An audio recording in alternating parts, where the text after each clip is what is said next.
Bonjour, bienvenue dans cette vidéo de conclusion dans laquelle je vais essayer de répondre à certaines de vos questions. Quel est le fil conducteur de ta chronique? Eh bien, je suis très embêté pour répondre à cette question puisqu'en réalité, il n'y a pas de fil conducteur.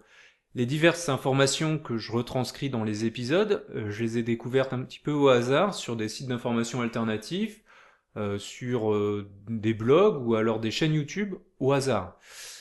Et c'est un petit peu de là finalement que me vient l'idée de cette chronique d'un éveil citoyen, c'est parce que moi, au moment où j'ai commencé à découvrir certaines choses, j'aurais voulu avoir un fil rouge pour me conduire un petit peu dans toutes les thématiques que j'ai pu découvrir. Et donc, le projet vient de là, du fait que justement il n'y avait pas de fil et que j'ai essayé d'en construire un en synthétisant énormément d'informations par thème, en les regroupant par thème. Comment pourrait-on résumer cette chronique? Bien, si je devais essayer de résumer cette chronique d'un éveil citoyen, je dirais qu'elle consiste à dévoiler des mensonges et à proposer des connaissances sur les aspects d'un système de domination. Ce système de domination ayant différents aspects, à savoir des aspects économiques, politiques, médiatiques et même idéologiques. Qu'est-ce qui t'a donné le plus de satisfaction en faisant ces vidéos? Ce qui m'a probablement donné le plus de satisfaction en faisant cette chronique, ça a été les témoignages de personnes qui m'ont dit j'ai pu découvrir grâce à toi telles idées, tel personnage, telle conférence qui me manquaient dans ma réflexion jusqu'à maintenant. Et même ceux qui me font le plus plaisir, c'est ceux qui me disent ah bah je partais de zéro, je connaissais rien et j'ai appris plein de trucs.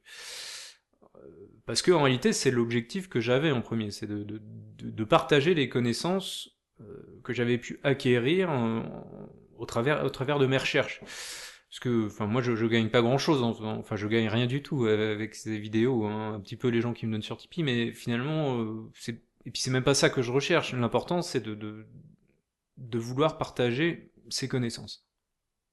De quels intellectuels te sens-tu le plus proche? Alors, je suis un petit peu embêté. Il y a beaucoup de gens qui m'ont inspiré et qui m'ont apporté des choses dans cette chronique d'un éveil citoyen. Aujourd'hui, si je devais dire peut-être deux noms, je dirais toujours Étienne Chouard, dont je me sens très proche sur le plan politique, et Michel Drac sur le plan analytique. Je converge énormément sur ses propos et sur ses analyses. D'ailleurs, je recommande son livre Triangulation, hein, que je suis en train de lire et qui est vraiment, enfin, qui correspond vraiment à beaucoup de choses que je pense. Donc je le recommande.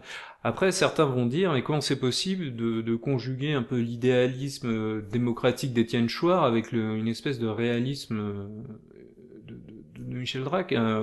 Moi, pour moi, c'est si vous avez besoin si vous pensez que les propos d'Étienne Schwartz sont un petit peu trop idéalistes, je vous recommande de revoir ma vidéo sur les perspectives sociologiques. Pour moi, on est en train de prendre un virage anthropologique qui va nous conduire nécessairement vers plus de démocratie. Est-ce que ça se fera dans une horizon de court, de moyen ou long terme? C'est vraiment très difficile parce que enfin, on peut pas prédire l'avenir par définition. Voilà. As-tu des regrets au sujet de ta chronique? Alors non, j'ai pas vraiment de regrets, mais il y a certainement des choses que je ferais différemment.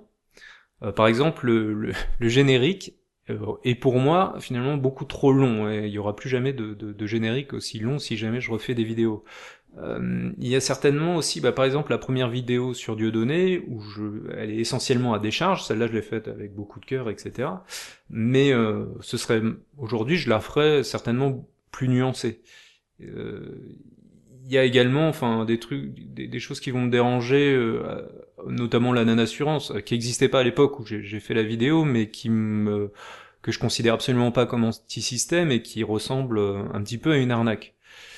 Voilà, puis il y a d'autres thèmes que je pense j'aurais traité différemment, par exemple sur le conspirationnisme, etc.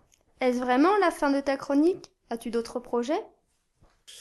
Oui, c'est la fin de ma chronique d'un éveil citoyen, il y aura plus d'autres épisodes, c'est sûr, et oui, j'ai d'autres projets. Parmi ces projets, il y a notamment l'adaptation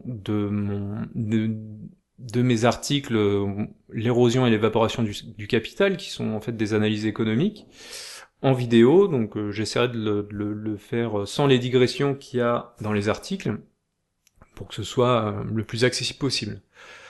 Et j'aimerais également faire des vidéos sur la novlangue, en prenant des mots et en montrant comment est-ce qu'ils sont petit à petit transformés par, par le système, sans qu'on s'en aperçoive malheureusement, et il y a même des gens qui réutilisent, qui redéforment ces mots sans en avoir forcément conscience. C'est assez grave. Donc voilà, donc ça c'est les projets. Il y a de fortes chances que ces projets-là, et même la plupart des vidéos à venir, soient des vidéos beaucoup plus courtes, parce que 30 minutes, déjà ça prend beaucoup de temps, voilà. Hein, et en plus, je suis pas sûr que ce soit le plus adapté aux vidéos en ligne sur YouTube. Donc voilà, plutôt, je vais essayer plutôt de viser des formats de 10 minutes. Un mot pour la fin? Un mot pour la fin.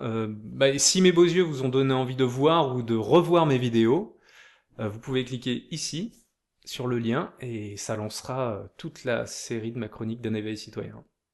Voilà. À bientôt!